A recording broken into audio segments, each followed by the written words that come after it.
আসসালামু আলাইকুম সুপ্রিয় দর্শক মণ্ডলী। আমি যখন কথা বলছি তখন রাত 1টার বেশি। এখন ইংরেজি তারিখ পড়ে গেছে 4 তারিখ, 4 সেপ্টেম্বর 2024।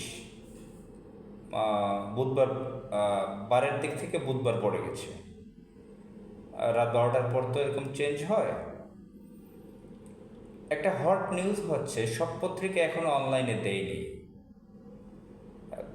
দৈনিক নয়াদিগন্ত তো দেখলাম, মানব জীবনে আছে, প্রথম আলো সার্চ করে দেখলাম এখনো আসেনি নিউজটা। সেটা হচ্ছে সাবেক আইজিপি শহীদুল হক এবং আল আবদুল্লাহ আল মামুন,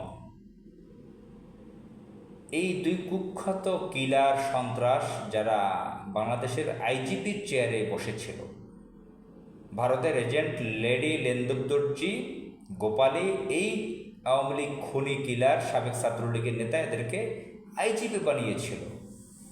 এরা আইজিপি হওয়ার আগেও পুলিশের র্যাবের বড় বড় পদে ছিল, থেকে তারা এই গোপালী যখন অবৈধভাবে রাষ্ট্র ক্ষমতায় ছিল তারা গণহত্যা চালিয়েছে একের পর এক। শেষ পর্যন্ত তারা গণহত্যায় প্রচণ্ড রকমের পারফরমেন্স দেখিয়েছে। আবদুল্লাহ আল মামুন সিলেটের সুনামগঞ্জে তার গ্রামের বাড়ি, তার বাবা আওয়ামী লীগের নেতা, তার ভাই আওয়ামী লীগের নেতা, তারা আবার উপজেলা চেয়ারম্যান হয়েছে তার ভাই।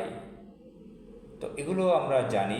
সে নিজেও ছাত্রলীগের নেতা ছিল এবং একজন আওয়ামী লীগের গুন্ডার মতন, ছাত্রলীগের মতন পর্যন্ত বক্তব্য দিয়েছে বিএনপি জামাতের ব্যাপারে, ছাত্রদের ব্যাপারে।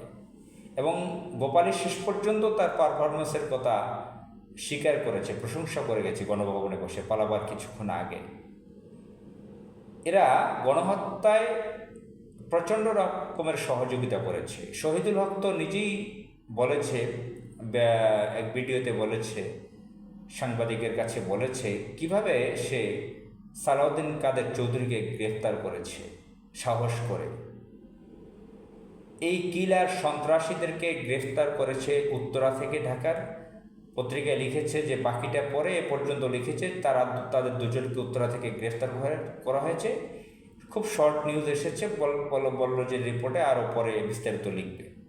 তো যাই হোক, এই দুই কিলার গণহত্যাকারী এই সন্ত্রাসদের দৃষ্টান্তমূলক বিচার দেখতে চাই।